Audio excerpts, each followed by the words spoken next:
So this machine here is a wire EDM machine, and what this one does is it cuts out all the pawls. So what we call this is a brick, and what it is S7 tool steel, and it's 4 by 12 inches, and there's actually 4 of them stacked together. They're each about 1/4 of an inch thick. What it does, EDM uses a wire. It's about 10,000ths of an inch in diameter, and technically it doesn't cut the material, it burns it. So it's electrically charged, the wire, and then when it goes in, it's actually done underwater, and it goes around, and it cuts really slow. To cut up, like, this is about 1 inch thick, and so when the wire cuts, it cuts about 0.2 inches per minute.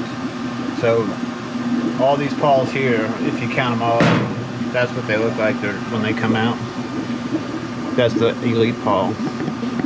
This brick has 1,232 pawls when it's all done, and it takes about 30 to 32 hours to cut out this whole brick, is what we call them. And when it's done, we just take them, they're actually just stuck on here by about 3 or 4 thousandths of an inch of material, and we just take a punch and they pop right out. And that's how we do the pawls. And it's probably the most efficient way to do them.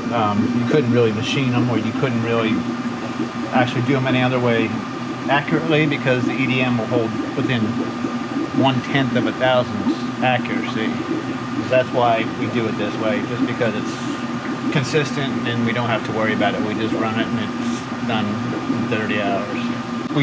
It runs all the time. Actually, we ran out of material, so we're waiting for material to come back in, but it runs pretty much 8-10 hours a day, 5 days a week. They're tool steel and they're really hard. Yeah. So that's the other thing.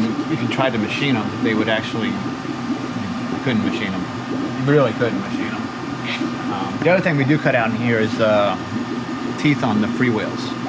Once the freewheels are S7 tool steel as well. Oh yeah. They are heat treated, and then when we get them back, we cut the teeth out just to make sure they're accurate. You got to put a spool of wire in about every 4 hours, 6 hours. You can leave as long as you want, as long as it's got wire, and then it'll run, and it should. I mean, you really can't mess it up. We've actually, once you got it right, it runs consistent. This machine's about 2 years old, and we haven't changed anything. Right. It just keeps running and running and running. and then they're sent off to the coating people, which they actually do a Teflon impregnation on them, on the elite Pawls. That's why they come out like that silverish color, and it makes it feel slippery. It's like Teflon for like cooking pans, so it's always going to be somewhat slippery.